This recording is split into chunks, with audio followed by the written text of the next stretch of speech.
దేవుని వాక్యమును ధ్యానము చేసుకున్నాము. దేవుని యొక్క ఆశీర్వాదమును బట్టి 6 ఆజ్ఞలను మహిమకరముగాను మేలుకరముగాను బోధించుకొనుటకు ప్రభు ఇచ్చినటువంటి సహాయాన్ని బట్టి, సహవాస దీవెనను బట్టి ప్రభువుకు మహిమ కలుగును గాక. ఆమేన్. దేవుని వాక్యం యొద్దకు వచ్చిన వారులారా, నిన్నటి దినము నరహత్యను గుర్చిన చదునైన మర్మాలను ప్రభు మనకు బయలుపరిచిన వారు ఉన్నారు. కానీ ఈ దినము దేవుని వాక్యము తెలియజేస్తూ ఉన్నది 7వ ఆజ్ఞ. పరిశుద్ధ లేఖన భాగంలో మనము చదువుకున్నట్లయితే ద్వితీయోపదేశ కాండ గ్రంథం 5వ అధ్యాయం 18వ వచనము. అందరూ కలిసి గట్టిగా చెప్పండి మాట, వ్యభిచరింపకూడదు. దేవుని ప్రియబిడ్డలారా, వ్యభిచారం అంటే ఏంటి? ఈ లోకంలో మనం చూసేదా, లేక ఎవరైనా చెప్తే వినేదా, న్యూస్ ఛానల్స్ వాళ్ళు చెప్పేదా? శారీరక సంబంధమా, లోకానుసారమైన సంబంధమా? అసలు వ్యభిచారం అంటే ఏంటి? దేవుడు వ్యభిచారమును గురించినటువంటి మాట వాక్య గ్రంథమునందు 10 ఆజ్ఞల క్రమములో ఎందుకు ఎంతో క్లుప్తమైనటువంటి ఆజ్ఞగా రాయించిన వారై ఉన్నారు. దేవుని యొద్దకు వచ్చిన వారులారా, ధర్మశాస్త్రము సర్వ శోధనలకును హెచ్చరిక వంటిది. మానవుడు చేసే ప్రతి క్రియకును డేంజర్ కాషన్ లాంటిది. అంటే దాని అర్థం ప్రమాదము అని చెప్పే హెచ్చరిక సంకేతమే ధర్మశాస్త్రము. మరి దైవజనులైనటువంటి మోషే గారు సినాయి పర్వతమును దిగుతూ తన చేతిలో గల 2 పలకలలో ఉన్న ఆజ్ఞలలో వివరణ తనకి తెలియకపోయినా దేవుడు ఆదేశముల మేరకు ఆయన 2 పలకలను చేతబట్టుకుని ఇశ్రాయేలీయులను సమీపించుచుండగా వారు చేసిన అతి ఘోరమైన పాపం ఏమిటి అంటే వ్యభిచారమే. ఇశ్రాయేలు ప్రజలు మోషే మహాభక్తుడు సినాయి పర్వతము దిగుచుండగా 10 ఆజ్ఞల గల 2 పలకలను చేతబట్టుకుని కిందకు వస్తున్నప్పుడు ఇశ్రాయేలు ప్రజలు చేస్తున్న పాపపు పని వ్యభిచారము. ఒక దూడను చేసుకుని దానినే ప్రేమిస్తున్నారు, దానినే మోహిస్తున్నారు, దానినే ఆకర్షిస్తున్నారు, దాని వైపే కన్నులెత్తి చూస్తున్నారు, దానిని ఏం చేస్తూ ఉన్నారు? దాన్ని ఏం చేస్తున్నారంటే వాళ్ళు వారి స్వంత భావముగా, స్వకీయ ఆనందముగా వారు ఏర్పరచుకున్నారు. అక్కడ మనం చూసే ప్రతి కంటికి వాళ్ళు దేవుణ్ణి విడిచి ఒక రాతి బొమ్మకు, ఒక బంగారు బొమ్మకు ఉత్సవం చేస్తున్నారని కనబడుతుంది. అమ్మా, నిజమా కాదా? మనము కళ్ళారా చూస్తున్నాం. ఈరోజు రోడ్డనట ఒళ్ళు రేగింపులు వెళ్తాయి, ఒళ్ళు మర్చిపోయి చేస్తుంటారు, ఒళ్ళు మర్చిపోతారు, ఇల్లు మర్చిపోతారు. ఆ టైంలో ఒక తల్లి తండ్రి నాయన ఎమర్జెన్సీరా బాబు అని ఫోన్లు చేసిన ఫోన్లు ఎత్తరు. వాళ్ళ సమస్తం ఇంకా దృష్టి మారిపోద్ది, ఆలోచన మారిపోద్ది, పద్ధతి మారిపోద్ది, వారి పరిస్థితి మారిపోద్ది. ఇశ్రాయేలు ప్రజలు కూడా 40 దినాలు అయ్యో మోషే ఏమైపోయాడు, ఎంత దూరం నడిపించాడు, తర్వాత మన ప్రయాణం ఏంటి, మన పరిస్థితి ఏంటి, మనం స్వతంత్రించుకునే దేశాన్ని చూస్తామా, ఇక ఇక్కడే ఆగిపోతామా అన్న విషయాలను వారి మనస్సులోనికి తెచ్చుకోకుండా వీళ్ళు చేస్తున్న పని. వెళ్ళిన మోషే వెళ్ళినట్టే మాకు సంబంధం లేదు, పైన ఏం జరుగుతుందో మాకు సంబంధం లేదు, దేవుడు ఎవరైతే మాకు సంబంధం లేదు, ఏమైనానో మాకు సంబంధం లేదు. మేము నడిస్తే నడుస్తాం, లేకపోతే మానేస్తాం, ఉంటే ఉంటాం, లేకపోతే ఇక్కడే బస చేసుకుని బ్రతుకుతాం అన్నట్లుగా మాకు ఇప్పుడు ఒక దేవుడు కావాలని నిర్ణయించుకొని ఒక బంగారు దూడని ఏర్పాటు చేసుకుని దానిని ప్రేమిస్తున్నారు, దానిని మోహిస్తున్నారు, దానితోని వారి ఆనందాన్ని పంచుకొని వారి శరీరాలను మర్చిపోయి దేవుని గర్జనను, మోషే రాకను, 10 ఆజ్ఞల మర్మాన్ని వారు విడిచిపెట్టి చేసే పని వ్యభిచారం. అంటే ఒళ్ళు మర్చిపోయి చేసే పని ఏమిటండి? మనం అంటూ ఉంటాం మాట్లాడేటప్పుడు నోరు జాగ్రత్త. ఏమంటామండి? మాట్లాడేటప్పుడు నోరు జాగ్రత్త. ఎందుకనగా మాట తీసుకుంటే వెనక్కి రాదు. అలాగే కొంతమందికి ఏమంటాం? ఒళ్ళు జాగ్రత్త అంటాం. కారణం ఏంటంటే కింద నుంచి పై వరకు తన తలంపును, ఆలోచనలు, దృష్టిని దాటిపోయి ఇక వాడు ఏం చేస్తున్నాడు, ఎలాంటి పని చేస్తున్నాడు మర్చిపోయి చేయడం. ఇశ్రాయేలు ప్రజలు అదే పనిలో ఉన్నారంట. కనబడుచున్నది బొమ్మే, కానీ ఆ బొమ్మ మీద ఎంత ప్రేమో, ఆ బొమ్మకి ఎంత ఆకర్షణో, ఆ బొమ్మకు ఇస్తున్న అర్పణలు చూడాలి. కదలని బొమ్మ కోసం కదిలే జీవుల్ని అర్పణగా ఇచ్చేస్తున్నారు. మరి అది ఏమనాలి? దేవుడు అంటూ ఉన్నారు, ఇశ్రాయేలు ప్రజలైనటువంటి వారు చేసినది 10 ఆజ్ఞలను వారు పుచ్చుకునే హక్కు లేదని మోషే మహాభక్తులు నిర్ణయించి రాత్రి పలకలను పగలగొట్టడానికి మూల కారణము వారు చేస్తున్న క్రమము వ్యభిచారము. లోకాకర్షణకు గురైన ప్రతి ఒక్కడు వ్యభిచారకుడే. లోక నియమాలను పాటించువాడు ప్రతి ఒక్కడు వ్యభిచరించువాడే. దేవునిని తప్ప లోకములో దేవుని ప్రేమించిన అది వ్యభిచారమే దేవుని వాక్యం తెలియజేస్తూ ఉన్నది. అందుకే దేవునే కాదన్నారు. మరి దేవుడు ఇచ్చినందుకు అందుకే మీకు హక్కు లేదన్నా, మీకు అర్హత లేదని చెప్తూ 2 రాత్రి పలకలను మోషే మహాభక్తులు పలకగొట్టాడు. దేవుని ప్రియలారా, వ్యభిచారము అనగా పరిశుద్ధ లేఖన భాగం మత్తయి సువార్త 5వ అధ్యాయము 27వ వచనమును మనం ఒకసారి చదువుకున్నట్లయితే, వ్యభిచారము చేయవద్దని చెప్పబడి ఉన్న మాట మీరు విన్నారు కదా. నేను మీతో చెప్పుచున్నదేమనగా, ఒక స్త్రీని మోహపు చూపుతో చూచు ప్రతివాడును అప్పుడే తన హృదయమునందు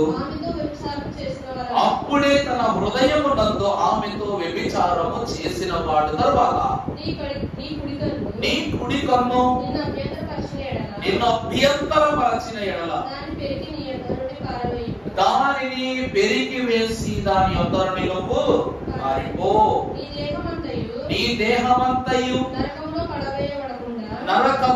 పడవేయబడకుండా. చూసారా దేవుని వాక్యం ఏమంటుందో? ఏ కన్నైతే చెడును చూపిస్తుందో, చెడు క్రియలు చూపిస్తుందో, ఆ కన్నును నువ్వు పీకి పక్కన పడేయమంట. మన అడిగారు చూసారా, నీకు ఎడం కన్ను కావాలా, కుడి కన్ను కావాలా అని. ఈ రోజు ఏ కన్నుని వదులుకోవడానికి మనం ఇష్టపడవు. కానీ దేవుని వాక్యం ఏమంటుందంటే, వ్యభిచారము చేయు ప్రతి వాడును, వ్యభిచరించు ప్రతి చూపు, అంటే చూపు తప్పైతే చాలు. అందుకే ఈ రోజు మనం ఏమని చెప్పుకుంటున్నాం? జన్మమును బట్టి, నైజమును బట్టి, పాపం చూపును బట్టి, మాటను బట్టి, తలంపులను బట్టి, క్రియలను బట్టి, ప్రవర్తనను బట్టి మనం ఏమై ఉన్నాం? పాపులమే అయ్యున్నాం. అక్కడ చూపు పాపమైనందున ఆ చూపులకు కారణం ఒక కన్ను దృష్టి రీత్యా రెండవ కన్ను ఏం చేయాలి? నువ్వు ఏ కన్ను అయితే నీకు పాపాన్ని చూపిస్తా ఉందో ఆ కంటిని నువ్వేం చేయి? పీకి పడే. ఎందుకంటే రేపనే రోజు దేవుని యొక్క నరకాన్ని దేవుని నీ మీద తీర్పు తీర్చినప్పుడు నరకమే నీకు మార్గమైతే ఆ అగ్నిలో పడి నీ దేహమంతా కాలిపోవటం కన్నా నీకు ఒక కన్ను పోవటం మేలే కదా. ఏమంటున్నారండి? నరహత్య చేసినప్పుడు కూడా దేవుడి వాక్యము హత్య చేస్తే హత్య. నువ్వు ఒకటి చెప్పావంటే ఇంకొకరు వచ్చిన చెబుతారు అని చెప్పారు.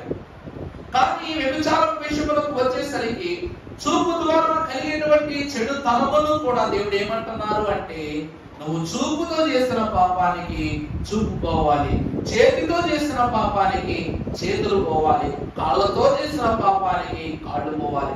ఇదంతా దేహముతో చేస్తున్నావు కనుక దేహమే పోవాలని చెప్తున్నారు.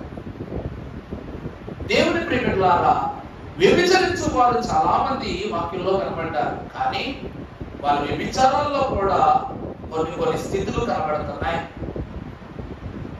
ఒక్కొక్కరు ఒక్కొక్క రీతిగా దేవునికి దూరస్తులు అయిపోయారమ్మా. ఒక్కొక్కరు వ్యభిచరించినను దేవునికి ఇక్కడ ఉన్నారు. ఎందుకు చెప్పనా? కొంతమంది శరీరం కోసం ఆత్మను అమ్ముకున్నారు. కొంతమంది ఆత్మ కోసం శరీరాన్ని అమ్ముకున్నారు. ఈరోజు ఆత్మ గొప్పదా శరీరం గొప్పదా అంటే రెండు గొప్పవే. పరిశుద్ధ లేఖన భాగంలో మనకు బాగా పరిచయస్తుడు మనం ఈ దినము వరకు ఆయన ప్రవచనాలను ఆయన వాక్కులను బట్టి ముందుకెళ్తా ఉన్నాం. ఆయన ఎవరంట? మహాభక్తుడైన మహారాజైన దావీదు గారు. మనం చూసినట్లయితే పరిశుద్ధ గ్రంథంలో 2 సమూయేలు గ్రంథము 11వ అధ్యాయము మొదటి 4 వచనాలు మనం ఒకసారి చదువుకుంటే, వసంత కాలమున రాజులు యుద్ధమునకు బయలుదేరు సమయమున దావీదు యోవాబును అతని వారిని ఇశ్రాయేలునందరినీ పంపగా రబ్బా పట్టణమును ముట్టడి.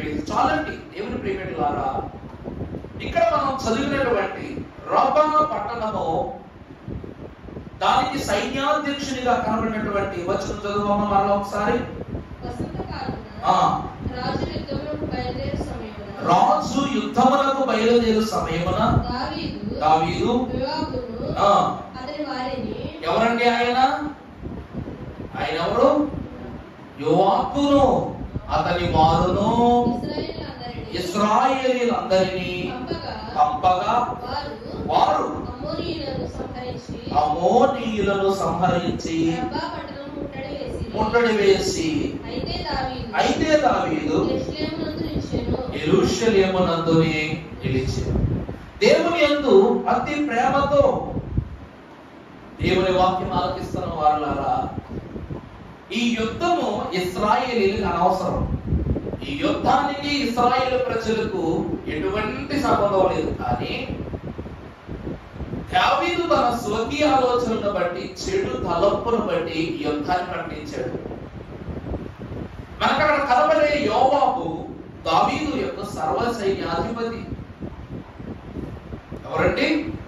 సర్వ సైన్యాధిపతి.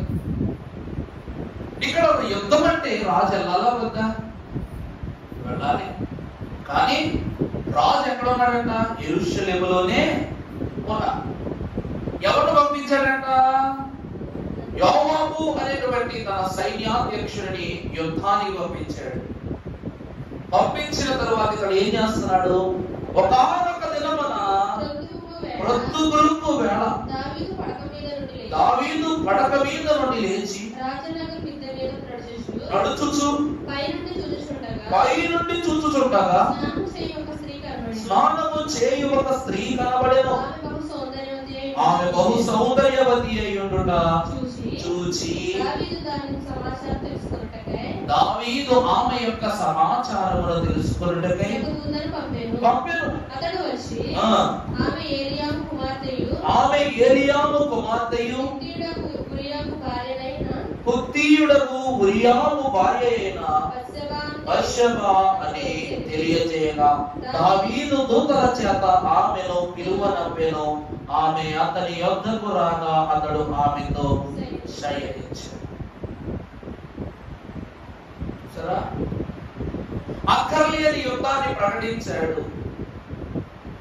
ఆ యుద్ధానికి అక్కర్లేదు నేను అనుకున్నట్లుగా ఆగిపోయాడు. తన పెద్ద పరిచయు తన పనివారి యొక్క భార్యను ఆశించాడు. ఆఖరికి ఆమెతో వ్యభిచరించాడు. దావీదు కుమారులు ఉన్నారు. సొలొమోను కంటే ముందు 2 కుమారులు ఉన్నారు.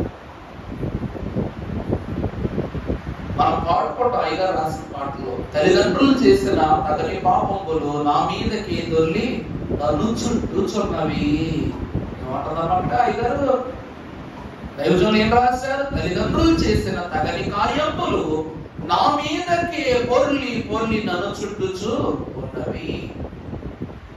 దావీదట ముందు 2 కుమారులు కలిగిన వాడిగా కనబడుతున్నాడు. ఈ 2 కుమారులు 2 తప్పులు చేశారండి. ఏంటంటే, ఒకడు సంబంధం లేకుండా ఒక వ్యక్తిని చంపేస్తాడు. సంబంధం లేకుండా ఏం చేస్తాడు? ఒక వ్యక్తిని చంపేస్తాడు. దావీదు నోరు తెరిచి అడగడు, ఏనన్నా ఏంట్రా ఈ పని ఏంట్రా? కనీసం ఒక తండ్రిగా బాధ్యత తీసిన ఒక రాజుగా కాదు, తండ్రిగా కూడా అడగలేకపోతాడు. ఇక రెండవ కుమారుడు అతడు ఏం చేస్తాడు? వ్యభిచారం చేస్తాడు. ఇదే పని అని కూడా ఆ రెండవ కొడుకులు కూడా అడగడు. ఎందుకు అడగడంటే, ఎందుకు అడగడు? తను చేశాడు కాబట్టి. తను చేశాడు కాబట్టి. ఈరోజు ప్రతి భక్తుడిని మనం ఇక్కడ వ్యక్తులు మాట్లాడుకుంటాం, గొప్పవాళ్ళు కాబట్టి. కానీ ఆజ్ఞలలోకి వాళ్ళని తీసుకొచ్చిన తర్వాత వారి జీవితం చూస్తారు ఎంత చిన్నపోయి కనబడుతుందో మనకి. ఒక మహా చక్రవర్తి, దేవుని ఆశీర్వాదం, దేవుని అభిషేకం, దేవుని ఆత్మ, దేవుని జ్ఞానం, దైవ యుక్తి, దైవ అభిషేకం ఎన్ని ఎన్ని ఎన్ని తనతో ఉన్న తను ఏమైపోయాడు? చివరికి తను ఏమైపోయాడు? ఈ రోజుకి వందలాది రాజ్యాలను తన ఖడ్గమెత్తి జయించిన గొప్పవాడైన దావీదు తన ఇద్దరి కుమారుల మాటలకు సమాధానం ఇవ్వలేక అయోగ్యుడిగా తలదించుకున్నాడు. కారణం ఏమిటంటే, ఆ అయోగ్యతకు కారణం నువ్వే అని ఆ కొడుకులు అన్నారు. కాబట్టి ఏరా ఎందుకు చంపావురా అంటే, నువ్వు చంపలా? ఒక స్త్రీ కోసం తన భర్తను చంపలా? తన సొంత వాడిని చంపించాడే లేదా దావీదు? చంపించాడు ఆ స్త్రీ కోసం. ఇక రెండవది, మన సొంత వాళ్ళతో వ్యభిచారించడం ఏంటంటే, అంటే నీ దాసితో వ్యభిచారం చేయలేదా? ఈరోజు మన బిడ్డల ప్రశ్న మనం అడుగుతున్నారంటే ఎలా ఉంటదని, బిడ్డైనా తల్లిదండ్రులు ఆ ప్రశ్న అడిగితే ఎలా ఉంటది? అక్కడికక్కడే గురి పోషిస్తున్నారు. దావీదు పరిస్థితి తల తీయబడిన మొండెములా మిగిలిపోయింది. దేవుని ప్రియబిడ్డలారా, అందుకని ఇద్దరు కుమారుల తర్వాత దేవుడిచ్చిన స్వాస్థ్యముగా పుట్టాడు మహాభక్తులైన సొలొమోను గారు. ఆ మహాభక్తులైన సొలొమోను గారికి నన్ను వేలెత్తి చూపే పరిస్థితి రాకూడదు, నా బ్రతుకును దుర్భరమయ్యేటువంటి వాడుగా నా కొడుకు పెరగకూడదు, ఈ నిందలు మోసే కొడుకు ఆయన బ్రతకూడదని దావీదు దండయాత్ర మొదలు పెట్టాడు. అంటే ప్రతి రాజ్యాన్ని తన గుప్పెట్లోకి తెచ్చుకొనేసుకున్నాడు. అందుకుగాను అన్ని రాజ్యాలను తన గుప్పెట బిగించి గొప్ప శౌర్యాన్ని వెలగబోసిన దావీదు సొలొమోను మహాభక్తునికి కుమారుడైన సొలొమోనుకి ఇచ్చిన బహుమానం ఏంటి తెలుసా? ఈ రోజు నేను నిడదవోలు మీద దండయాత్ర చేశా, నా సొలొమోను లాంటి కొడుకున్నాడు అనుకోండి, దావీదు కూడా తెలిసి అమ్మా నిడదవోలు వెళ్ళా, నిడదవోలు రాజ్యాన్ని గెలిచా. నిడదవోలు రాజ్యంలో ఉన్న రాజు కుమార్తె ఆ కూతురు చూడండి, ఆమె తీసుకొచ్చి నా కొడుకు ఇచ్చి పెళ్లి చేశాను. ఇప్పుడు నిడదవోలుకి నాకేముంది? బంధుత్వం ఉంది. తర్వాత ఇటు వేలువెన్నెల్లా, అక్కడ వేలువెన్ని గెలిచా, అక్కడ రాజకుమార్తెను తీసుకొచ్చి నా కొడుకు ఇచ్చి పెళ్లి చేశాను. 2 చోట్ల బంధుత్వం. కొవ్వూరు వెళ్ళా, రాజమండ్రి వెళ్ళా, కాకినాడ వెళ్ళా, ఈస్ట్ గోదావరి మొత్తం తిరిగేశా, గెలిచా, రాజకుమార్తెలు తీసుకొచ్చా, నా బిడ్డకి. అందుకే సొలొమోనుకి ఎంతమంది భార్యలు? ఎంతమంది? 300 మంది భార్యలు, 3000 మంది ఉపపత్నులు. అందుకే కష్టము తెలియని సొలొమోను పావులను ఎగరేసాడు. అల్లుడి మీద ఎవరైనా కత్తిరెత్తారా? అల్లుడి మీద ఎవరైనా దండయాత్ర చేస్తారా? ఈ రాజ్యం ఆయన దగ్గర ఉంటే ఒకటి, కట్టమలుపు నించేశారంటే ఆ రాజ్యాన్ని. దేవుని ప్రియలారా, అవమానము ఒక్కసారి మీదకి వచ్చిన తర్వాత ఆ అవమానమును అభిమానంగా మార్చేసుకున్నాడు దావీదు సొలొమోను బ్రతుకులో. అందుకే ఒక వ్యభిచారం ఇద్దరి కుమారుల భవిష్యత్తును పాడు చేసింది. ఇద్దరి భవిష్యత్తును తన కుమారుడి దృష్టిలో చెడు దృష్టికి తీసుకుని వచ్చింది.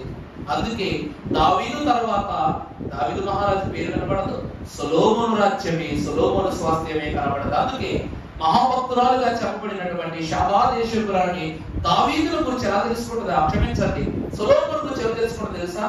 షాబాదేశపురాణి యెహోవాని గురించి, సొలొమోను గురించి, అతని దేవుడైన యెహోవాను గురించి తెలుసుకొని యెరూషలేమునకు వారి ఔన్నత్యమును పరీక్షించుటకు ఆమె ఇశ్రాయేలు పట్టణమునకు వచ్చిందట. అంటే దావీదు ఔన్నత్యం కాదు, సొలొమోను అలాగే ఆయన దేవుడైన యెహోవా యొక్క ఔన్నత్యాన్ని తెలుసుకుని వచ్చింది. ఏ స్త్రీ కంటి చూపు తన కను దృష్టికి తగలగా ఆ మోహము బ్రతుకు అతని దౌర్భాగ్యుడి చేసిందో, ఆ దౌర్భాగ్యం సులోభనకు కలగకుండా సువిశాల సామ్రాజ్యాన్ని స్థాపించాడు.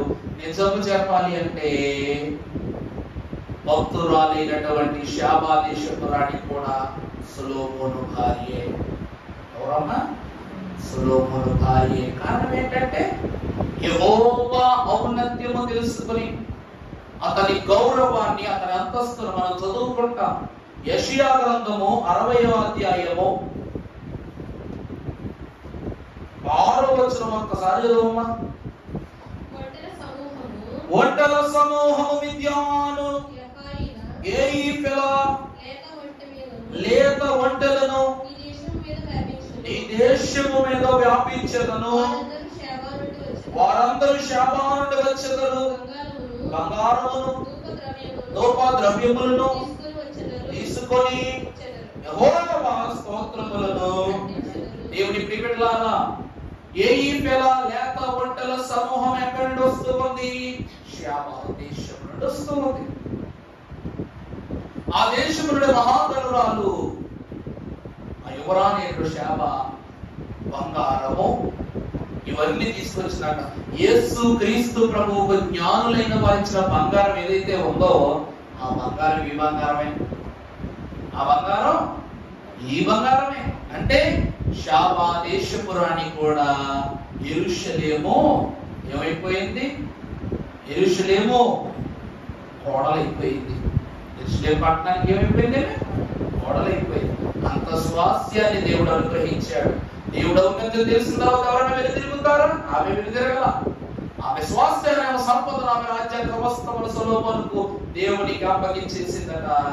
అది దావీదు చేసిన, అనగా తల్లిదండ్రులుగా వాకలు చేసిన తగని కార్యములు తన ఇద్దరు కుమారుల మీదకు వచ్చి పడ్డాయి. అటువంటి పరిస్థితి నా రాబో కుమారునికి కలగకూడదని చెప్పి అతడు స్వాస్థ్యాన్ని నీతిగా సమకూర్చాడు. మెడలు అనగా తీసుకొచ్చి ప్రతి ఆమెను భార్యగా మార్చాడు. అతని మోహపు చూపు రాకుండా చేశాడు. ఎప్పుడు సొలొమోను ఆలోచించబడట, అంత గొప్ప సౌర్యవంతుడైనటువంటి నా తండ్రి ఎందుకు ఎందుకు ఎందుకు ఎందుకు పాపంలో పడిపోయాడు? వ్యభిచారం అనగా స్త్రీ మోహం అంత ఘోరమైందా అని తెలుసుకోవడానికి తన ప్రయత్నం చేస్తున్నప్పుడు తన ఆలోచన నెగ్గకుండా దావీదు ఏం చేశాడు? అందగత్తెలందరినీ తీసుకొచ్చి వివాహం చేశాడు. సొలొమోను యొక్క దృష్టిని పాపములోనికి వెళ్ళకుండా కాపాడాడు దేవుడు దావీదు ద్వారా. చూసారా? ఒక వ్యభిచారము నెట్టివేయబడిన స్థలములోని దావీదు తన కుమారునికి దేవుని ఆశీర్వాదం ఇచ్చాడు. అందుకే ఆ తర్వాత నుంచి సొలొమోను మహాభక్తుడు జ్ఞానము యందును తెలివి యందును సౌమ్యుడై స్వతంత్రుడై దేవుల్లో జీవించాడు. మొదటిది చూసారా? అది దావీదు కాలంలో జరిగిన అతని చెడు నడత, వ్యభిచారం. రెండవదిగా మీరు గమనించినట్లయితే పరిశుద్ధ గ్రంథములో నుండి ఇర్మియా గ్రంథము 23వ అధ్యాయము 10వ వచనము. ఇర్మియా గ్రంథం 23వ అధ్యాయం. అమ్మా, దేశము వ్యభిచారులతో నిండి ఉన్నది, జనుల నడవడి చెడ్డదాయను, వారి శౌర్యము అన్యాయమును ఉపయోగించున్నది కనుక దుఃఖపడుచున్నది, అడవి బీళ్లు ఎండిపోయి. చాలండి, ఇశ్రాయేలు ప్రజలే దీనికి ఉదాహరణ. వారు దేవుడు వద్దన్న స్థలాల్లో చేసిన ప్రతి తప్పునకు కారణంగా దేవుడు ఆయా స్థలాలను పచ్చిక బయలను ఎండు భూములుగా మార్చేశాడు. మనము ఈ దినం వరకు జ్ఞాపకం చేసుకున్న వాక్యాల్లో ఒకటి, బయలుదేరితో వారు చేసిన వ్యభిచారము 24,000 మంది ఇశ్రాయేలుల ప్రాణమును తీసిన. ఈరోజు మన భాషలో ఎయిడ్స్ అంటారు, వాడుక భాషలో ఎయిడ్స్ అంటారు. ఆ కాలంలో ఏమిటంటే వ్యభిచారము వలన జరిగినటువంటి నష్టం క్షణకాలంలోనే దేవుడు వారి ఉగ్రతను దేవదేవుడు వారి మీదకు రప్పించేశాడు. అందుకు గాను అహరోను మనవుడైన ఫిలెహాసు చేసిన పని అది ఎవరికి అంటకూడదని అంత ఉగ్రతలో కూడా ఒక స్త్రీని వ్యభిచరించు అప్పగించుటకు తీసుకుని వెళుతున్నటువంటి అతడి మీద బల్లెము దుయ్యగా ఇద్దరికి ఆ వెంటుపడటము, వారు మరణించటము మనం చూస్తూ ఉన్నాం. దేవుని ప్రియబిడ్డలారా, రాళ్లతో వ్యభిచారం చేస్తారు మనుషులు. ఏం చేస్తారంటే రాళ్లతో వ్యభిచారం అంటే దాని మీద పడిపోతారు, ఏడు చేస్తారు, కృషించిపోతారు, కొబ్బరికి పడతారు, రక్తాలు చిందించేస్తారు. ఏంటో కొంతమంది ఏకంగా రక్తాలు చిందించేస్తారు. ఇక రెండవదిగా చూస్తే చెట్లకు, రెండోది ఏంటండి, చెట్లతో వ్యభిచారం, జంతువులతో, లోకములు పాపమని ప్రతి దానిని వ్యభిచారముతోనే పోల్చాడు దేవుడు. నువ్వు దేవుని ప్రేమించు, దేవుని యందు స్థిరపరచబడు, అది తగని తత్వముగా మార్చుకుని లోకములను దేన్ని ఎంచుకున్నా అది వ్యభిచారమే సుమా. అనగా స్త్రీని మోహము చూపుతో చూస్తే నీ కన్ను పీక్కోవాలి. మరి ఈ లోకములో స్త్రీగా భావిస్తూ వ్యభిచారం తత్వముతో చూస్తున్న రాయైనా రప్పైనా అయినా ఏమన్నారు, గోడలకు చెవులుంటూ ప్రియులారా బహు గోల గోల ఎగుచుంటూ ప్రియులారా అన్నారు. అంటే గోడకు ప్రాణం ఉంది, మేడకు ప్రాణం ఉంది, చెట్టుకు ప్రాణం ఉంది, పుట్టకు ప్రాణం ఉంది. దేవుని ప్రియబిడ్డలారా, ఇశ్రాయేలులు చేసింది ఏమనగా ఐగుప్తు యొక్క విగ్రహాలతో వారు వ్యభిచరించుట. ఎక్కడో పోతుంది, 300 సంవత్సరాలు విగ్రహాలే చేసేవాళ్ళు. ఎంత నైపుణ్యత వచ్చేసిందంటే వారికి విగ్రహాలు చేయడంలో, మట్టితోనూ గడ్డితోనూ ఇసుక పదార్థములతోనూ విగ్రహాలు చేసినది మొదలుకొని దేవుడు జాగ్రత్త పరచుకోమని చెప్పినటువంటి బంగారపు వీళ్లను వారు తెచ్చుకుని బంగారపు దూడ తీశారు. అందుకే దిగడం కొండ దిగటమే మోషే వ్యభిచారం చేయడమే చూశాడు. 2 పలకలు పట్టినంటే వారు విగ్రహంతో వ్యభిచారం చేస్తున్నారు, ఆ విగ్రహం మీద పడుతున్నారు, ఆ విగ్రహాన్ని మోహిస్తున్నారు, ఆ విగ్రహాన్ని ఆకర్షించుకుంటున్నారు, ఆ విగ్రహానికి సమస్తమును సమర్పిస్తున్నారు. ఎంత వ్యభిచారమును చూసినటువంటి మోషే దైవ దృష్టికి ద్రోహులైన మీకు ఈ రాతి పలకలను, ఈ ధర్మశాస్త్రమును అందించుట తగ్గని సంగతిని భావిస్తూ 2 పలకలను పరిశుద్ధ హస్తాలతో పగలగొట్టాడు. ఇశ్రాయేలు వ్యభిచారం, ఇశ్రాయేలు వ్యభిచారమే నేడు మనం కూడా. మనమంటే లోకములో జీవించేవారు. అటువంటి వారు ఏమవుతారంట, ఆయన మేఘారుడై వచ్చినప్పుడు ఆ కళ్ళన్నీ ఆయన చూస్తాయి, ప్రతి నేత్రమైన చూస్తుంది. పూజనులు అనగా లోకములో బ్రతికిడి ప్రతి ఒక్కరు గుండెలు బాదుకుంటూ రొమ్ము కొట్టుకొనొచ్చు ఏడ్చెదరు. దేవుని యందు ప్రియబిడ్డలారా, దేవుడు ఒక మాట అంటున్నాడు, వేశ్యను క్షమిస్తాను గాని వేషధారులను నేను క్షమించను. కారణం ఏమిటో చెప్పంటారా, వేశ్య శరీరాన్ని అమ్ముకుంటది, కానీ వేషధారుడు ఆత్మను వేలవేసేస్తున్నాడు వీధిలో. దానికి ప్రత్యక్ష సాక్ష్యం ఎవరంటే మహాభక్తురాలైన రాహాబు. ఎవరంట, అక్కడికి వచ్చినటువంటి 2 వేగులు పరిశుద్ధులు, దేవుని ప్రణాళిక చొప్పున దేవుని ఏర్పాటు చెప్పిన ఆ ఎరికో పట్టణంలోకి ప్రవేశించారు. 100 ఇళ్ళు ఉన్నాయి, అక్కడ 100 ఇళ్ళు ఉన్నాయి. కానీ ఒక వేశ్య గృహంలో ఉండటానికి కారణం ఏంటి? ఆమె వేశ్యని వాళ్ళకి తెలియదా? తెలిసే ఆ గృహంలోకి వెళ్ళారు. ఆమె డబ్బు కోసం శరీరాన్ని అమ్ముతుంది. కాస్త డబ్బు ఎక్కువిస్తే వీళ్ళు నమ్మేదా? గడిలో దాచాల్సిన అవసరం ఏముంది? నీకు ఒకవేళ వాళ్ళు కనబడి చెప్పు, నీకు సబ్బు ఎక్కువిస్తాం అని కూడా అన్నారు వాళ్ళు. ఆమె ఇచ్చింది, ఆమె ఒప్పుకుందా? లేదు. నా ఇల్లు అంత ఎందుకోండి. శరీరాన్ని అమ్ముకునే ఆమె వారిని ఎందుకు అమ్మలేదంటే ఆమె దేహాన్ని అమ్ముకొని ఆత్మను దాచుకున్న స్త్రీ. వేగులైనటువంటి వారిని పరిశుద్ధులని భావించిన స్త్రీ. అందుకే దైవజనులైన దేవదాసయ్య గారు అన్నారండి, పాప వృత్తుని మానుకునుడి మనసా, శాపాలు నరకంబును సహింపలేవు. ఆమెకు తెలుసు, ఈ దినముతో నేను నా పాపములకు దేవుడు స్వస్తినివ్వబోతున్నాడని తెలుసు. ఆమె నీకేం కావాలని వాళ్ళు అడక్క ముందే ఆమె గొప్ప కోరిక కోరుకుంది. ఆమె చేసిన పాపాన్నే కాక తన కుటుంబానికి కూడా రక్షణ కావాలని ఆమె కోరుకోవడానికి ఎప్పుడో సిద్ధపడిపోయింది. ఎందుకంటే దేవుడు నన్ను స్వీకరిస్తున్నాడు. ఎప్పుడైతే దేవుని వేగులో ఆమె గృహం యొక్క తలుపు తట్టారో అప్పుడే రక్షణ ఆమె తలుపు తట్టింది. ప్రభు అయిన యేసుక్రీస్తు ప్రభు అంటారు, జక్కయ్యా చెట్టు దిగును, నేను నేడు నీ ఇంట ఉంటాను అనగా నీ ఇంటికి ఏమొచ్చేసింది? రక్షణ వచ్చేసింది. ఇంటికి రక్షణ తెచ్చేశారని ప్రభు అనగానే జక్కయ్య ఆశలకు, జక్కయ్య ఆలోచనలకు, జక్కయ్య హృదయములో తన కళ్ళకు, తన ఆ శరీరములకు ఇక ఆనందానికి అవధులే లేవట. పరిగెత్తాడు, నొక్కలేసుకుంటూ పరిగెత్తాడు పొట్టి జక్కయ్య. దేవుని కొరకు గృహం అంతా సిద్ధపరిచాడు. ఎందుకంటే రాబోయే రక్షణ కొరకు మూసిన ద్వారాలు తెరిచిపెట్టాడు. అలాగే రక్షణ తేవబోయేటువంటి వేగుల కొరకు తన గృహపు తలుపులు తెరిచింది, మిద్దె తలుపులు తెరిచింది, వారిని భద్రపరిచింది, వారి కొరకు దారం ఏర్పాటు చేసి వారిని చేర్చవలసిన స్థలానికి చేర్చింది. ఆ తరువాత దేవుడే ఆమెను చేర్చుకున్నాడు. ఆమె విచారేగా ఎరికోలో ప్రతి ఒక్కడు ఆమె తక్కువ చేసి చూశాడు, కానీ దేవుడు మాత్రం గొప్ప చేశాడు. ఆమె వ్యభిచారి వేసే, కానీ ఆమెవరు? వేషధారిని మాత్రం కాదు. అందుకే దేవుని బిడ్డలు, ఇశ్రాయేలు ప్రజలైన వారు దేవుని బిడ్డలు. దేవుడు ఒప్పుకుంటున్నాడు మీరు నా బిడ్డలని, కానీ వాళ్ళు మాత్రం వేషధారణే. దేవుడు అంటే భయం లేదు, భక్తి లేదు. మమ్మల్ని ఎవరేం చేస్తారు, మమ్మల్ని ఎవరేమంటారు?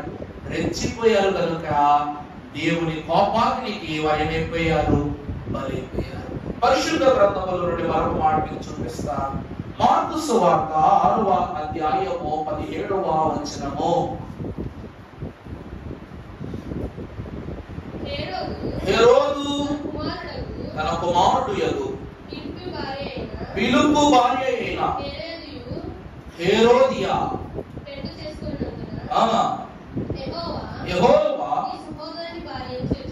యెహోవా నీ సహోదరుని భార్యను చేర్చుకొనుట నీకు న్యాయము కాదని హేరోదుతో చెప్పెను గనుక ఇతడు ఆమె నిమిత్తము యోహానును పట్టి తెప్పించి దేవుని ప్రియలారా, రాజైన హేరోదు, మీకు అప్పట్లో క్రిస్మస్ ప్రసంగాలు చెప్పా. హేరోదు మాకు ముగ్గురు. ఎంతమంది అండి? ముగ్గురు హేరోదులు. పెద్ద హేరోదు, రెండవదిగా అంతిపా హేరోదు, మూడవది హేరోదు. క్రీస్తు జన్మను గురించి జ్ఞానులను పంపిన హేరోదు వేరు, ఈ హేరోదు వేరు, అంతిపా హేరోదు వేరే క్రమంలో మనకు కనబడతాడు. ఈ హేరోదు చేస్తున్నటువంటి తప్పు ఏమిటంట? తన సహోదరి భార్య అయిన హేరోదియాను ఇక్కడ ఏం చేస్తూ ఉన్నాడు?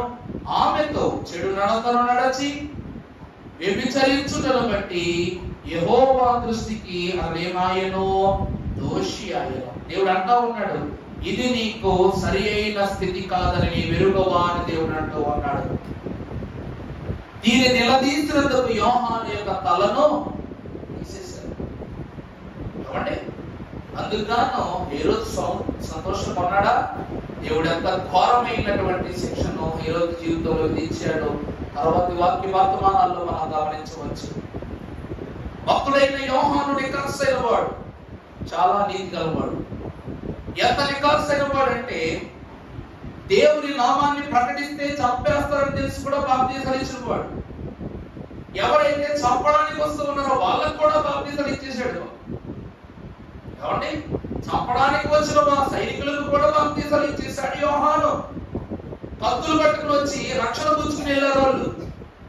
అంత భక్తిపరుడు, రోషము గల వాడైనటువంటి యోహానును చెరపట్టి హేరోదు సభాస్థలికి తీసుకుని వచ్చినప్పుడు అతను ముఖం మీద అంటాడు, దైవద్రోహివై నీవు నిలిచి ఉండి నీ సహోదరి భార్యతో నీవు శయనించుట వల్ల యెహోవా దృష్టికి దోషివాయెను. నీ అంత్య దినములు సమీపిస్తూ ఉన్నవి.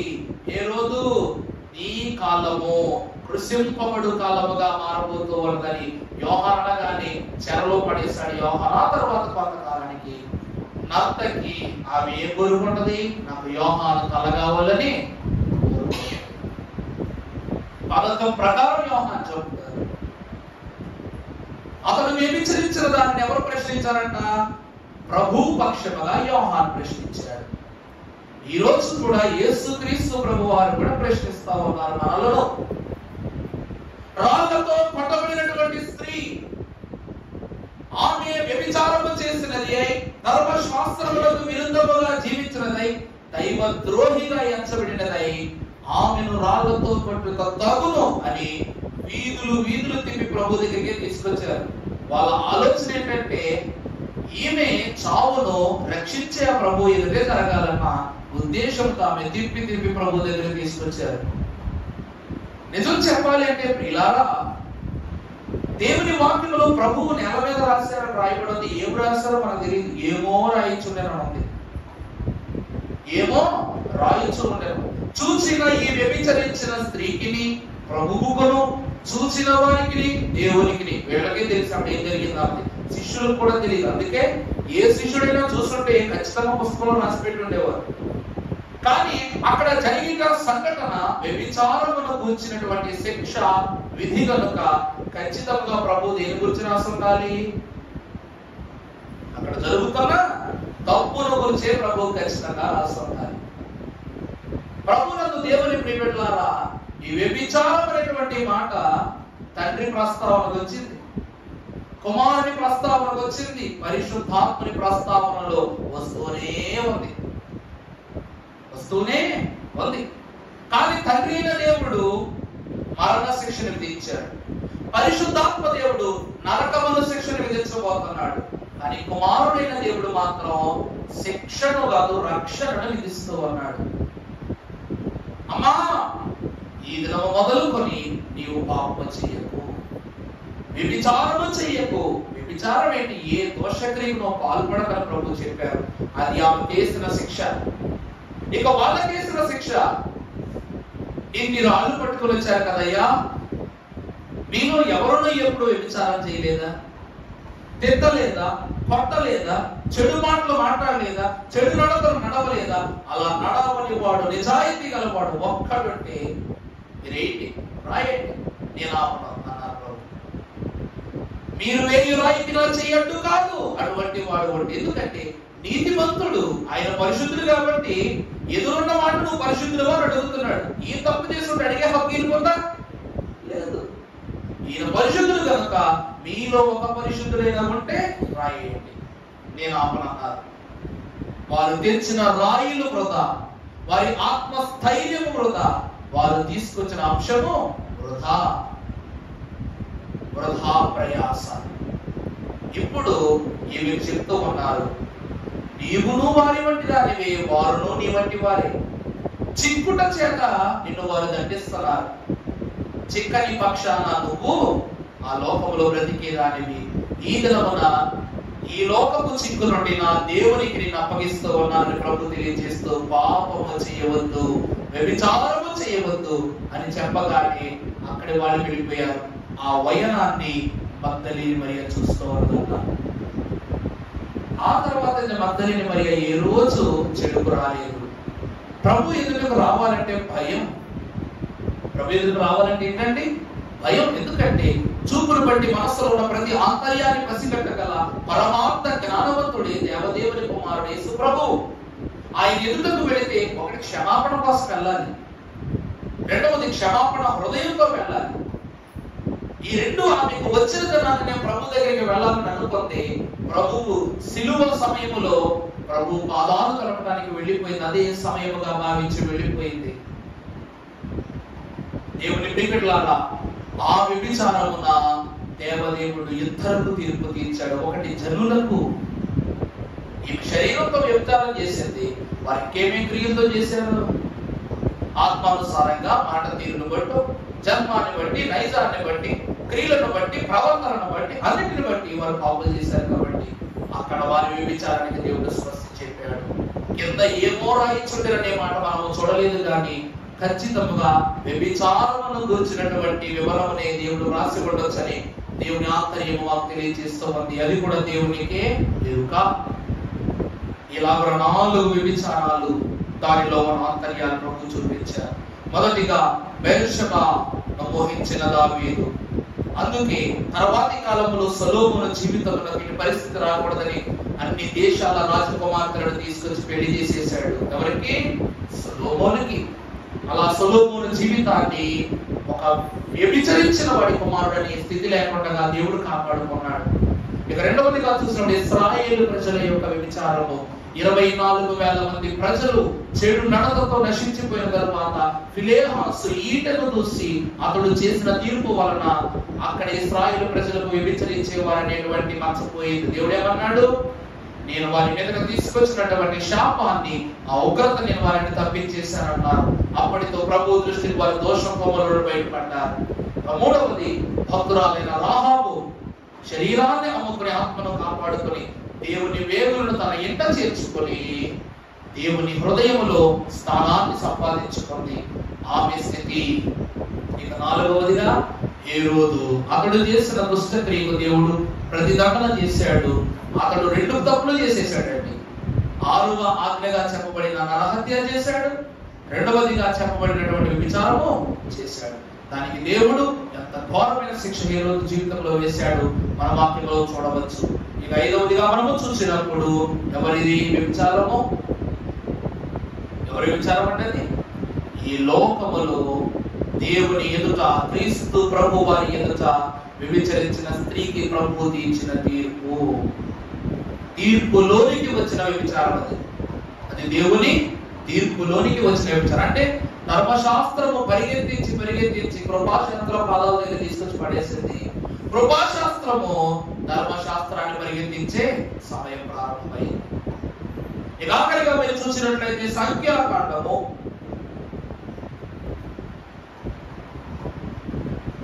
25వ అధ్యాయము 8వ వచనము.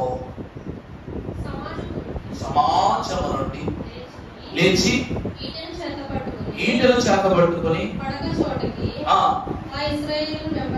ఆ ఇశ్రాయేలు వెంబడి వెళ్ళి ఆ ఇద్దరిని అనగా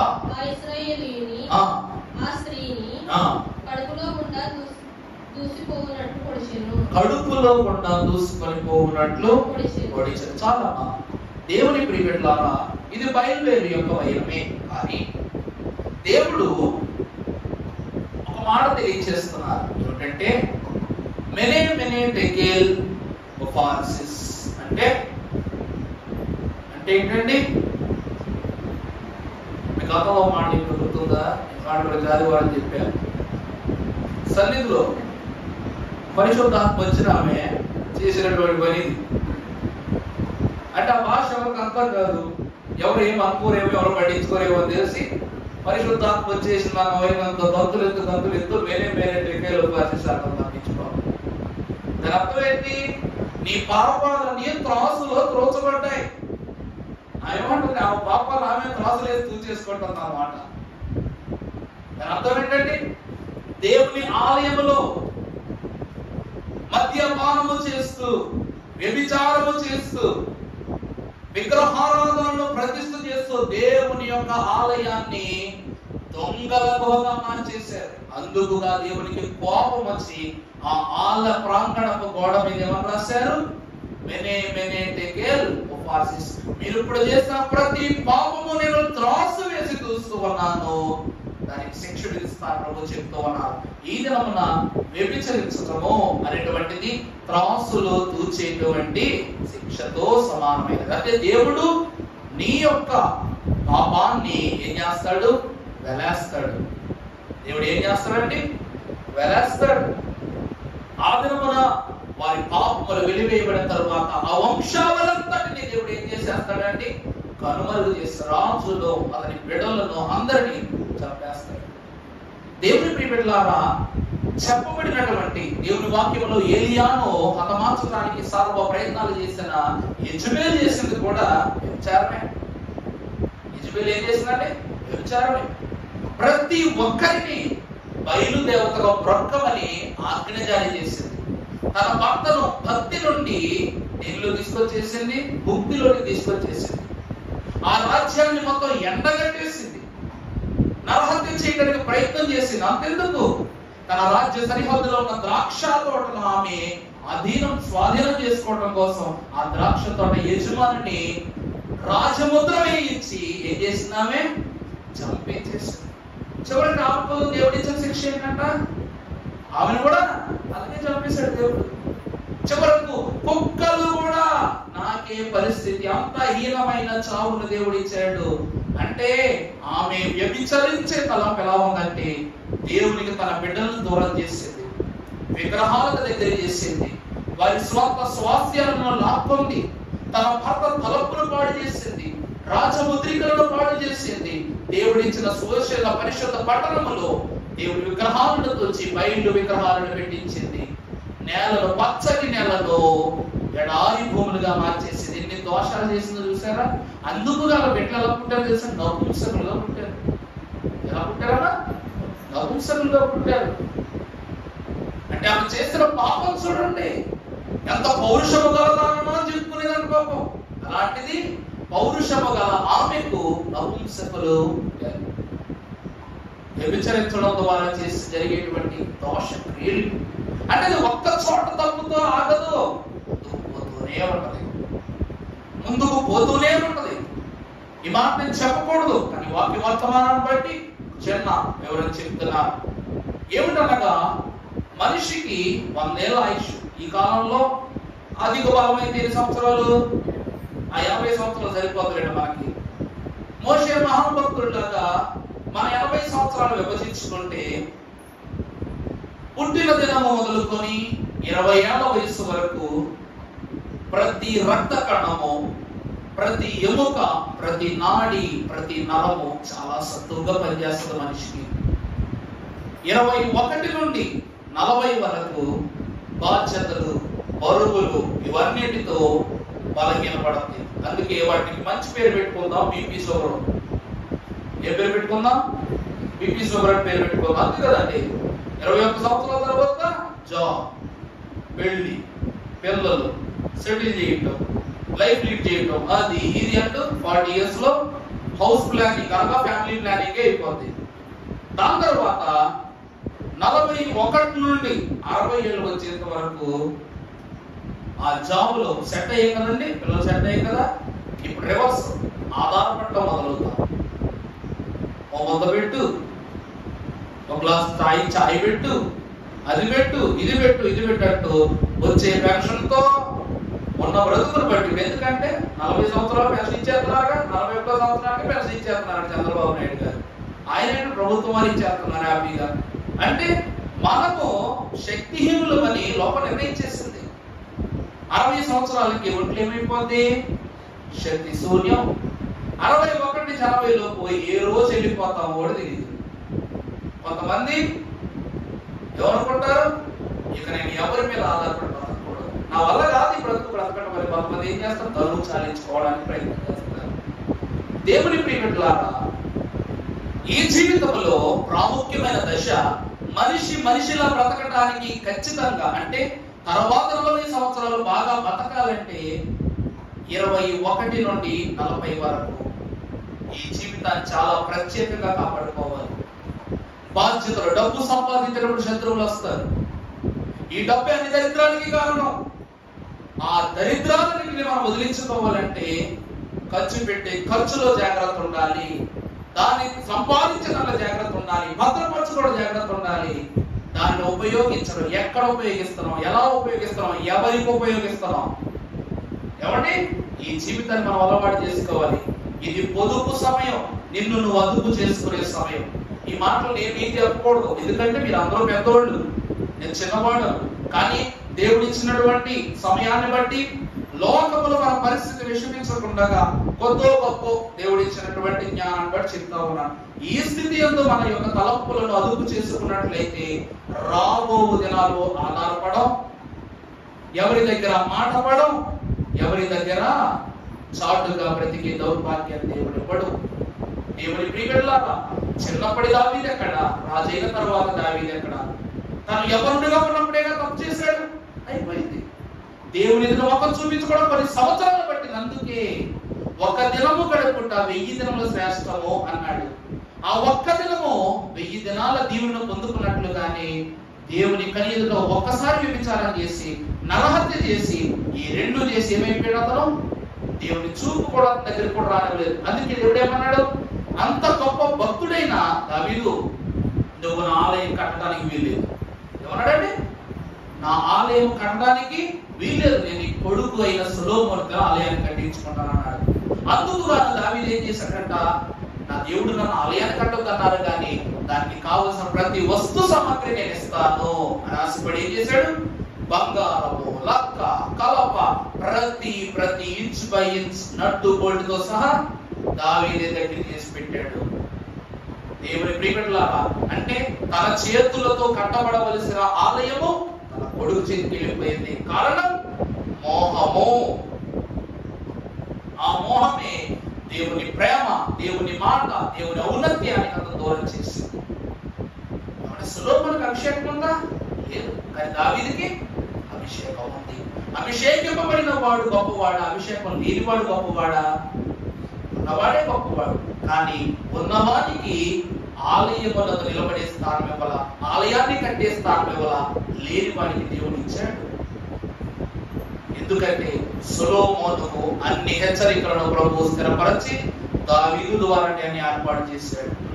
రాహాబు అప్పటి వరకు వేశ్య, ఎప్పుడైతే ఇశ్రాయేలు గుడారంలోకి వచ్చిందో ఆమె అభిషేకింపబడింది అయిపోయింది, ఆమె దీవింపబడింది అయిపోయింది.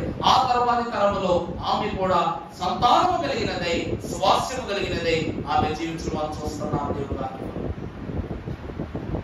వ్యభిచరించిన స్త్రీ దేవుని మాట విన్న తరువాత ఆమె జీవితంలో నుండే కాదు, ఆమె దృష్టిలోను, ఆమె చూపుల నడతల అంతట్లోనూ దోషం వెళ్ళిపోయింది. ఆమె ఆనందభరితరాలైపోయింది. దేవుని పాదదాసురాలుగా జీవించింది. దేవుని ప్రియలారా, ఈ మాట అంతటికి దైవజనులు ఏమన్నారో తెలుసా? ప్రభువా, నా సహోదరి అయిన మరియా, నేను చేస్తూ ఉన్న పనిలో సహకరించడానికి నా సహోదరిని పంపించు నాయన, నాకు సహకరించుటకు పంపించు అని మాట్లాడగానే ప్రభు ఏమన్నారు? మరియా ఉత్తమమైన దానిని ఏర్పరచుకొని. ఆమె ఏర్పరచుకుంది ఉత్తమమైనది. అనగా ఈ లోకంలో నీకు ఉత్తమమైనది ఏంటో ఒకసారి చెప్పండి. మీరు ఇజ్రాయెల్ గారు మీరు చెప్పండి, మీకు బాగా ఉత్తమమైనది ఏంటి ఈ లోకంలో? ఆలోచిస్తున్నా, చెప్పండి. మీరు చెప్పండి జయమ్మ గారు, ఉత్తమమైన అంటే గొప్పదేది ఈ లోకంలో? మీకు ఎంత ఆలోచిస్తున్నారు? దేవుడు అని చెప్పలేరు అమ్మా. యేసు ప్రభువును కలిగి ఉండటమే, యేసు ప్రభువును దేవుణ్ణి కలిగి ఉండటమే ఉత్తమమైనది అని అంటే ఏంటి? అక్కడ మరియమ్మ గారు ఏం చేస్తున్నారు? మరియ ఏం చేస్తున్నట్ట? దేవుడు స్తుతి చేస్తుంది, సన్నిధి చేసుకుంటుంది. బైబిల్ విషయంలో వారికి ఉత్తమమైన దాన్ని కలిగి ఉన్నారన్నారు దైవజనులు. మనం ఏం కలిగి ఉన్నాం? దేవుడిని కలిగి ఉన్నాం. అందుకే దేవుడు దైవజనులైన దేవదాసయ్య గారికి బయలుపరిచారు బైబిల్ విషయంలో. దైవజనుడు ఉత్తమమైనదా దేవుని ఎంచుకున్నారు, ఆయన ద్వారా మనము ఉత్తమమైన దానిని ఏర్పరచుకున్నాం. ఇలా ఏర్పరచుకుంటే కామము, మదవత్సరము, లోభము, పాపము, దౌస్యము, చెడు నడత, అతివృష్టి, అనావృష్టి ఇలాంటివి నీ గడప దగ్గర కూడా రావు. రేపు అనే రోజు దేవుని రాకడలో మన జీవితం ఎలా ఉంటుందో తెలుసా? పాపి అనేవాడు నీ కొమ్ము మీదకి వెళ్ళాడనుకో, వాడు అనాలి, అక్కడ పరిశుద్ధులు ఉన్నారు జాగ్రత్త అని చెప్పాలంట. ఎవరు చెప్పాలండి? నీ ఇల్లును చూపించేమనాలి. ఈరోజు బేతేలు గృహానికి వెళ్తారు. ఏమండి, మనం వెళ్తున్నప్పుడు ఎలా భావించుకుంటూ వెళ్తాం? ఇక్కడ దేవుడు ఉన్నారు, పరిశుద్ధులు ఉన్నారు, దైవజనులు ఉన్నారు. అంటే అది ఏ గృహము? పాపమునకు చోటివ్వనిది, పరిశుద్ధులకు తప్ప లోకమునకు స్థానం ఇవ్వని గృహము బేతేలు గృహం. అందుకే ఆ గృహములకు వెళ్ళేటప్పుడు ప్రార్థనా అనుభవం, ప్రార్థనా తలంపు, ప్రార్థనా ఉద్దేశము, దేవుని మీద భయము, భక్తి కలిగే లోపలికి వెళ్తాం. అందుకంటే దేవుడు ఆ గృహములో ఉన్నారని నీ ఆత్మ చెప్తూ ఉంది. అలాగే నీ గృహాన్ని చూసిన ప్రతి ఒక్కరు కూడా లోకం అనాలంటే ఏమని? అమ్మో, ఆ గృహంలో పరిశుద్ధులు ఉన్నారు, అది పరిశుద్ధులు నివసించు గృహం. ఈ రోజుకి దైవజనుల దేవదాసయ్య గారు అద్దెకున్న ఇళ్ళండి ఉన్న మట్టుకు అవి ఇంకా పరిశుద్ధ గృహాలే. ఈరోజు సన్నిధి స్త్రీ లేని వారికి మీకు ఒక మాట చెప్తున్నాడు, ఆ బాబా జాబ్ పెట్టుకోండి. మీరు వాడే తెల్ల చీర ఏదైతే ఉందో, కొంతమంది అంటారు, ఎవరు అన్నారంట సంఘంలో సంబంధించినటువంటి మాట, తెల్ల చీరలు కట్టుకుంటే వాళ్ళు ఏమన్నా విధవరంట తెల్ల చీరలు కట్టుకుంటున్నారు అని అన్నారంట. ఆ మాటలు ఎవరైనా చెవిలో పెడితే ఆ మాటలు విని మాత్రం చెడిపోబాకండి.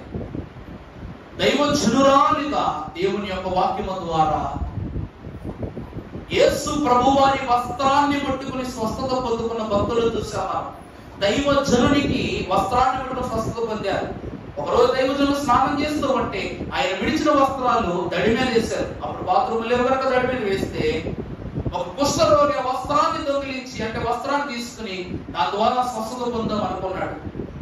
అప్పుడు దైవజనులు పరుగున బయటకు వచ్చి అతడిని ఆపండి అని చెప్పి ఆ వస్త్రాన్ని చేతిలోంచి లాక్కు నేల మీద పడేసి దాన్ని తగలబెట్టేశారంట. ఈరోజు అదే పరిస్థితి మనకు వస్తే మనం ఏమంటాం? దేవదాసయ్య గారి గురించి, అమ్మో ఆ ముసలైన మామూలుడు కాదు, ఆయన మరింత కటికుడు, ఆయన వస్త్రం ముట్టుకున్నందుకు నన్ను ఎన్ని తిట్లు తిట్టిపోసాడు, నేను ఆయన్ను ఇష్టపడను, ఆయన మాట విన్ను, ఆయన అసలు ఆయన దగ్గరికి వెళ్ళనే వెళ్ళను అంటామా అనమా? అంటాం. వాడు కూడా అదే మాట అన్నాడంట. కానీ వాడికి తెలియని విషయం ఏంటంటే వాడికి స్వస్థత జరిగిపోయింది, వాడి శరీరం బాగైపోయింది. వాడు ఒక మనిషితో చెప్తున్నాడు, ఇది నా పరిస్థితి, ఆ ముసలైన ఎంత మాట్లాడినాడని చెప్పటం ఆ పెద్ద ఆయన విన్నది. అప్పుడు అన్నాడంట, రే నీకు రోగం తగ్గిపోయిందిరా, అది చూసుకోరా ముందర. కానీ అప్పుడట ఆశ్చర్యపోయాడు. ఎందుకంటే దైవజనుల దగ్గర ఆయన శిష్యులు అన్నారంట, అయ్యా ప్రేమించమని చెప్పే మీరు ఏ మనిషిని దూషించద్దు ద్వేషించదు చెప్పిన మీరు ఎంత మాట అంటే వారు బాధపడతారు కదా, ఏంటయ్యా మీరు ఇలా అన్నారంటే, ఈ మాటను పట్టుకుని నేను వాడి సముదాయించి పంపిస్తే బయటకు వెళ్ళి నా ఫోటో పట్టుకుని తిరుగుతాడు, నేనే స్వస్థిస్తానని తిరుగుతాడు. కానీ ఇక్కడ ఏది జరిగినా ఎవరికి మహిమ కలగాలి? దేవునికి ఏ మహిమ కలగాలి? ఆ వస్త్రాన్ని తీసుకెళ్లి ఇంట్లో పెట్టుకుంటాడు. నేను కొన్ని ఆలయాల్లో చూస్తుంటారు, ఆ పాదిరిగా జరిగిపోతే అన్ని తీసుకొచ్చి వెళ్ళాడతారు. కారణం ఏంటో తెలుసా అండి? వారు ఇచ్చిన విశ్వాసం, వారు చూపిన ప్రేమ, వారు చేసిన బోధలు, వారి కొరకు కన్నీరు కాలుస్తూ పడిన ప్రతి కన్నీటి బొట్టు చెమట చుక్క అంగిలో ఏమైపోద్ది? ఎమిడిపోయి ఉంటది. అందుకే ఆ ప్రసన్నత, ఆ ఆశీర్వాదము మన నుండి వెళ్ళకూడదన్న భావంతో ఆ వస్త్రాలను జాగ్రత్త పరుస్తారు.